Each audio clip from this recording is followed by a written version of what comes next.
So I think that a big thing is that, like, when we're writing, we want to think about how we can communicate to other people the things that we experience or the things that we even just think. And I think a really strong way of communicating that is by actually breaking things down into, like, what we sense, right? So we can share big ideas with people and talk, like, as like, the story is the big idea at the end of the day, but it's made up of all of these different descriptions, right? Of like, how do we know that something has changed? Like, what do we see? What do we smell? What do we touch? Like, how do we see change, right? How do we sense change?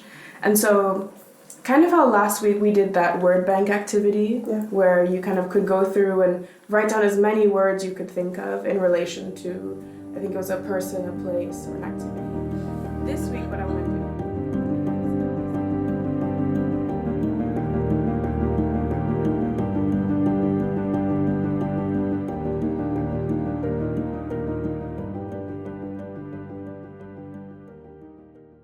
Hello, and welcome back to our sixth and final episode of Reclaiming Resistance. I'm your host, Kat. At Hibiscus, casework is at the core of everything that we do. It's where trust is built, rights are explained, and women are supported to navigate systems that are often designed to shut them out. Whether it's access to housing, immigration advice, healthcare, or simply being heard, casework is the front line of resistance. It's slow, complex, often invisible work, but it's where real change actually begins. This is an emotional process, and especially when you put sometimes your thoughts to words, that itself can be quite intense. Please take care of yourselves, and if there's at any point you want to take a quick break, just get some water, or even just pull me out, we can just have some tea in the small room. Please if you just give me a nod or stand up, let me know, because I think we want to make sure we take care of ourselves, okay? Continue. In this episode, I speak with Indigo Golub, a senior project worker on our community team. She reflects on what it means to walk alongside someone through recovery and why consistent, culturally informed casework can be life-changing. Can you start by telling us a bit about your role at Hibiscus and what your day-to-day work looks like? So I'm a senior project worker in the services team. What that looks like is I have a caseload of about 25 women that I work with. And that's one-to-one support that's person-centered around their support needs. And that can range from immigration, housing, finances and benefits, physical and mental health, and trafficking and gender-based violence. And the period of time that we work with each woman can vary depending on what their situation is. It can be from a couple of months to years. So that's the casework element of it. And then I also do a lot of work within our women's center. So we have a women's only safe space that the women come to for activities, workshops, and events that is both for kind of encouraging social engagement and community building, as well as skill development, and also just knowledge sharing in general. So I do a lot of administrative work around that, kind of keeping in touch with facilitators and organizing activities, but also just being there for the women in person and having kind of a more socio-emotional supplement to my casework. And from your experience, how does the threat of immigration shape the decisions trafficked women make about seeking help, safety, or justice? Yeah, I mean, immigration has been criminalized in so many ways. And the biggest issue that comes to mind is that basically, if you don't have secure immigration status and you don't have recourse to public funds, you're basically forced into destitution. So you can't access basic benefits, you can't access housing, and what that does is it drives women into the hands of exploitative people or situations because they have no other way of providing for themselves. And oftentimes this is if they are in abusive situations or, working with exploiters, this system of no recourse to public funds works hand in hand with those abusive people in their lives, because they really have no choice and they have to choose between surviving or basically maintaining living in abusive and exploitative situations. I have a service user who has even chosen to live in like a housing situation without utilities and basically doesn't have any running water, electricity, but she just is so afraid of being in contact with the Home Office. And forcing people into that position is just it's just frankly a violation of their human rights. And what is the emotional impact that these systems have on women who have been trafficked? How do they tend to cope? So I see, unfortunately, a really pervasive number of mental health conditions amongst the women that we work. So anxiety, depression, PTSD. I'd say anyone who isn't any of the service users who aren't struggling with these kind of mental health issues are a minority. And that's obviously expressed in lots of different ways and symptoms, but it can be social isolation or substance misuse. There's a lot of paranoia and distrust, which kind of then self-sustains or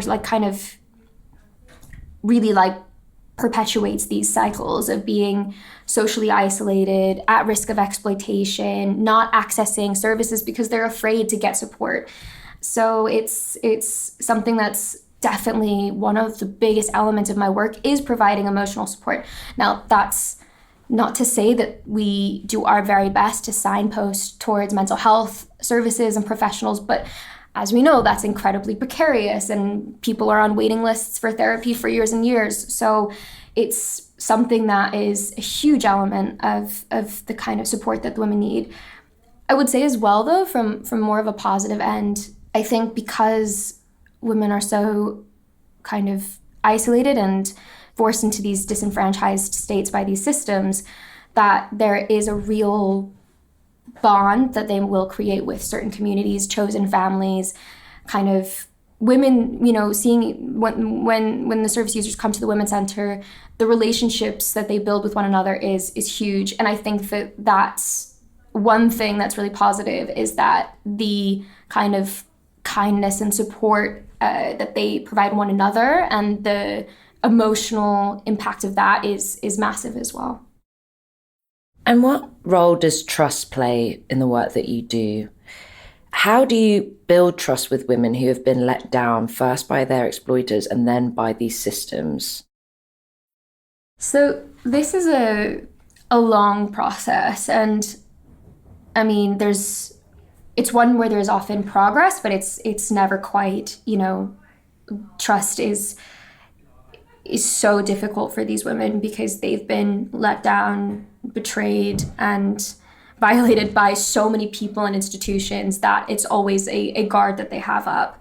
But I think that often I start, if I were to kind of, let's say, go through the chronology of working with a woman for the first time, oftentimes I start with really emphasizing consent and confidentiality amongst every conversation, because this is something that they're frankly not used to in terms of the information that they have to provide, the data that they have to share. And so it's constantly sort of showing them that that's a priority for me. It's also identifying where Hibiscus stands within this context, because they're working with so many professionals. If you look at the list of people that are emailing them, calling them, people just ranging from Home Office affiliated organizations like Migrant Help or, safe houses, which are run by subcontracted entities whilst also being affiliated with the Home Office, to, police and local authorities. All of these agencies have so many complexities. And so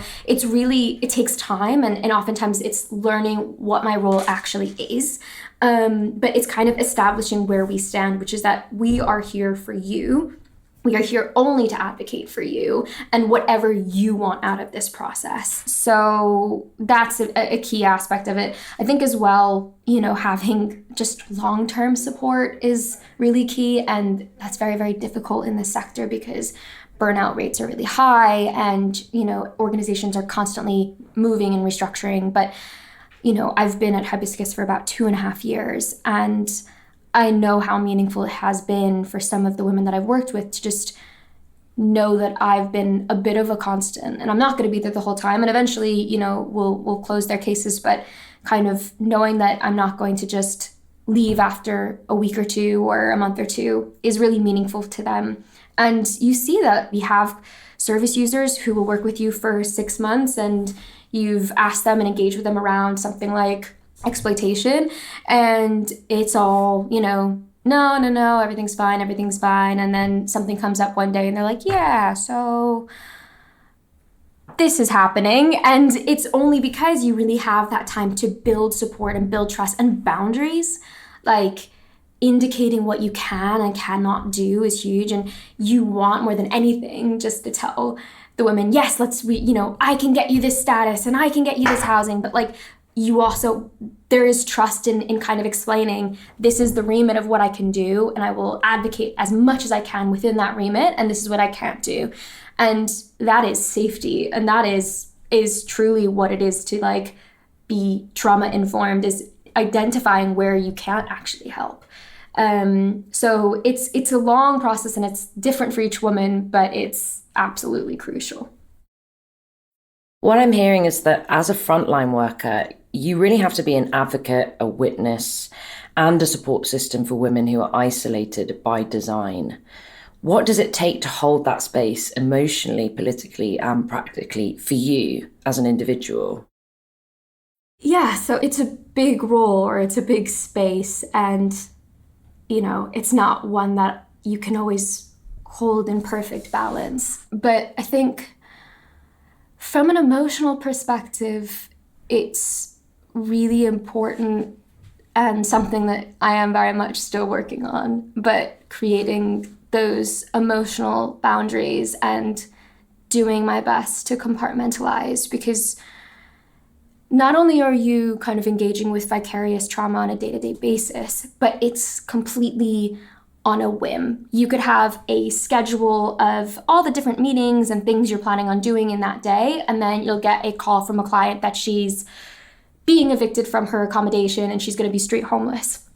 You could get a call from a woman who's having a mental health crisis and is experiencing really severe suicidal ideation. And so it's kind of being able to manage those things and manage them instantaneously, and then being able to then at 5 o'clock do your best to turn off. And I think the only way that I've been able to do that is really kind of looking at practically what I can and cannot do, and knowing that I've done everything, within my power to try to advocate for a client or a service user. And when I have done, it's kind of forgiving myself for the things that I can't control. But in terms of that practical support, it really is understanding how these systems work. And these systems are vast. And so the way, understanding how someone can access support from a local authority, even if they have no recourse to public funds, through a CARE Act referral, and what are their entitlements and what is the eligibility, all that information, that's one segment of, dozens of different types of systems and processes that the women are engaging with. But the more that I know, then I'm able to really push for those entitlements. And so often they are being gatekept or gaslit, or being told that there is no support when there is. And so the more that I can learn and understand how these networks work, then I feel like I have more capacity and I can do more, and there isn't such a sense of being helpless. I think politically is a good question, because I think it's a funny dynamic where when you're doing frontline work day to day, at the end of the day, you're so drained and you're so exhausted. You just want to watch Modern Family and just turn off. And it's obviously like I came into this work because I'm politically motivated and active, and yet it's also something that then can take a bit of a kind of role in the back burner because just you're working on it day in, day out. But what I will say is that it's really crucial that, when I'm seeing patterns or seeing changes, the way that changes in legislation are being enacted and affecting the women, that like working with our policy team, policy campaigns and advocacy in the country, that we kind of are collaborating on that, because despite being absolutely exhausted, it's actually really crucial. And knowing that I can then relay, let's say, a certain number of women who have been reporting for their immigration bail have noted having long periods of interrogation from Home Office representatives. That if I see that trend and I share that with you, like in the policy team, that's something that you can then move forward and push and say, is this a larger issue? Is this something that we could be campaigning around? So that's actually really gratifying, and knowing that on the ground, what we're seeing and what the women are experiencing can be then addressed and fought in a policy landscape is really meaningful to me as well. So yeah, I think that's how it all comes together. What are some of the small but powerful things that make a difference in supporting women? So I think that really doing my best to recognize their individualities, their traits, their interests, their, ranging from things that make them happy to things that might be triggering. It's, even though they're often just minutia, it actually makes a huge difference in the way that I can connect with the women and gain their trust. So, I feel like I have so much information in my mind, but it'll be like, oh, if I call this woman, I'll try to make sure that I do so in the afternoon because she's usually sleepy in the morning because of the medication that she's taking. Or knowing that Mozart is really calming for this one woman, and I'll encourage her to listen to it when she's having kind of an anxious period. Or knowing, I try and do my best to call each of the women on their birthdays and let them know that I'm thinking of them. But also, when there's anniversaries of loss and death, knowing when those dates come around, because those can be real low points. And it's difficult because, I'm working with so many women and I have so many things going on in the day-to-day that it's not always easy to keep all those things in mind. But I think it's probably one of the biggest things that keeps me engaged is seeing them as individuals and trying to reflect who they are and their communication style and what their needs are in our individual relationship. And I think as long as I don't lose that, then I don't think I'll ever lose my passion for the work. What keeps you inspired to keep doing this work? I think that two things come to mind. I think first, I see the dedication and the ambition that they have to persevere. And some of the things that these women have gone through is just, I cannot wrap my head around it. And how many times they've been knocked down and made to feel kind of worthless by institutions, by policies, by people in their lives. And just that drive to keep going and access a life full of ambition and fulfilling relationships. It's their resilience is just incredible. And when I see them in that mindset, that just keeps me going. And I see us as very much a team. And then when you get those wins, whether they're small wins or big wins, it's just like, the feeling. It's just like, it can last me months, like a woman getting her immigration status and having that security is like the best feeling in the world. But even if I've had, a woman who's been rough sleeping and homeless and I managed to get her into a refuge, that's just it just feeling that they'll be safe, even if it's just for 2 weeks, just means the world. And you can just, I think what's really a privilege about doing this work is everything is so tangible. And I think for someone like me, that tangibility is what is just so, it just fuels me. So it's really just them and getting to have those moments alongside them. That's the motivation here around with you guys, all ladies, the stuff like Indigo. For me, my motivation, joy, it's you, babe. Stuff from you. Indigo, my hibiscus key worker, she been fabulously patient and kind, caring with all the stuff too around. You all a rock. My life where I've been as a crumble on the floor. You remember that time? Indigo, you're gonna make I me was. cry. I was. And I didn't know which. In this second creative writing session, Yatou, our facilitator, continues to help in our exploration of joy. But we also begin to talk about a new theme, change. Change in ourselves, in our lives, in this new world that is unfamiliar.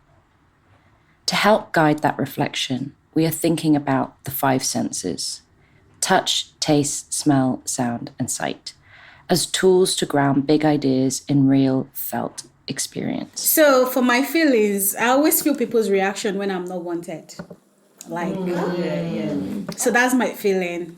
Then for tastes, I taste my word before spitting them out. Because at times, the reason why I say that is I might be hungry.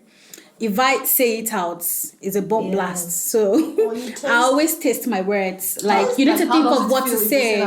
Because what if what I'm about to say is being said to me? How will I feel? So I always taste my word before I spit them out. Because it might be bitter. Yes. So I'm just going to try and summarize a lot of what I've heard.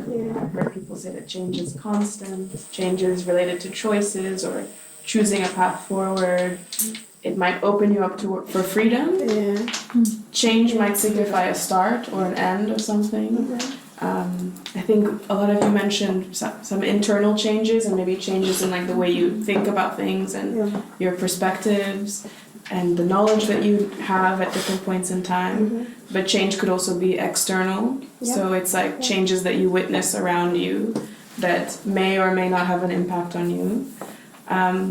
I like one point that was about how we need support and patience to get through change, right? Or to make changes. Change is both associated to fear, but also opportunity. There's a lot of unknowns in change, but it's a place for opportunity and new things to fill spaces. What else?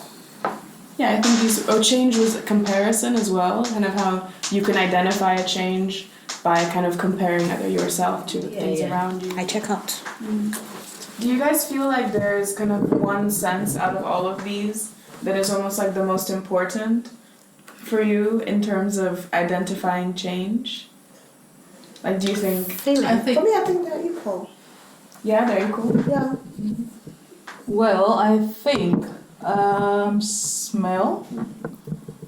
Probably one might be blind, but you can actually perceive. Oh, that is somebody coming. That is this person. Then without even touching it, you can actually tell from the smell. Without seeing the person, without hearing whatever the person says, without having maybe forever taste of whatever is giving you, put in your mouth.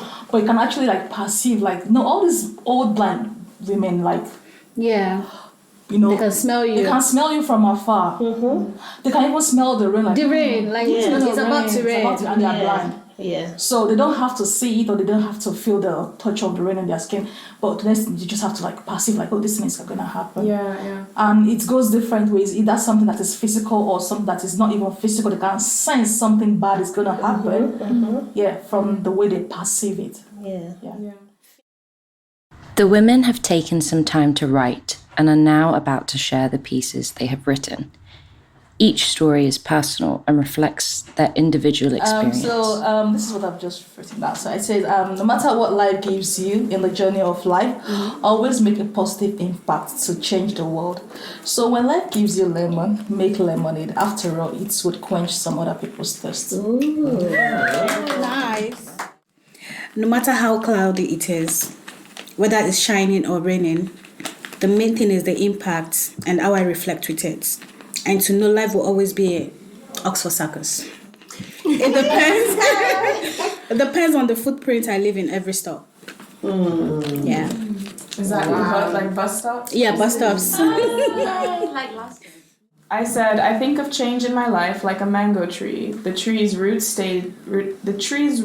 remain deep in soil, like my connection to my homeland, to my family, to my food, the music, to the laughter. But as I've grown up, I've grown branches, and all of those branches reach to the sun like different opportunities.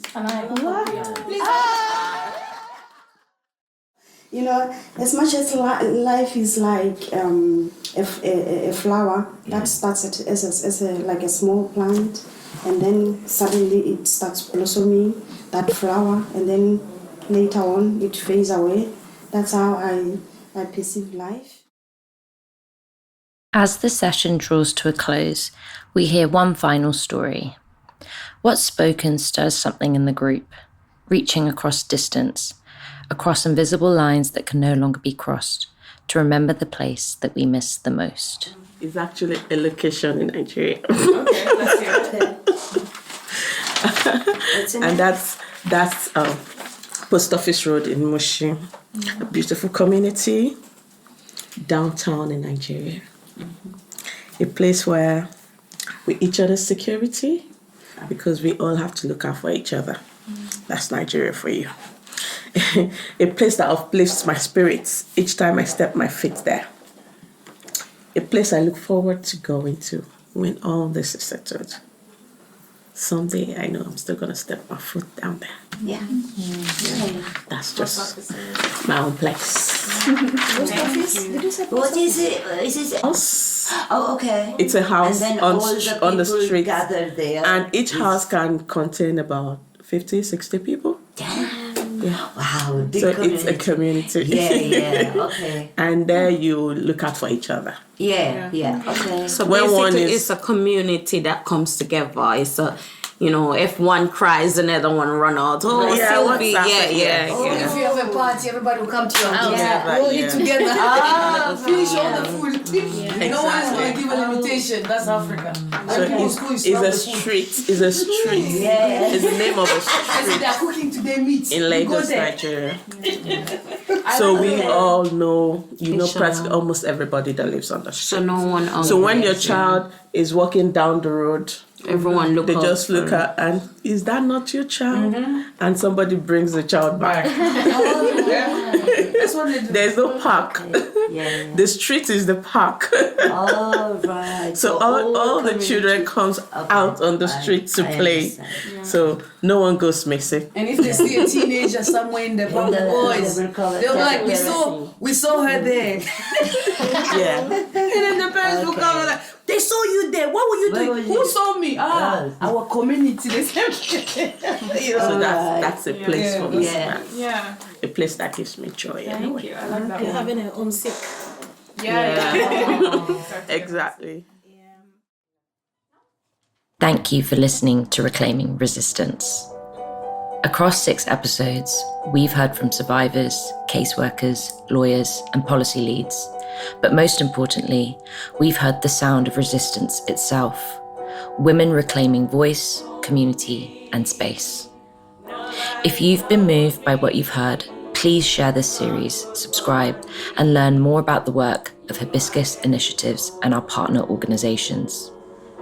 This podcast is a tribute to the women who resist every day, not with grand gestures, but in the quiet, powerful work of simply existing. Thank you.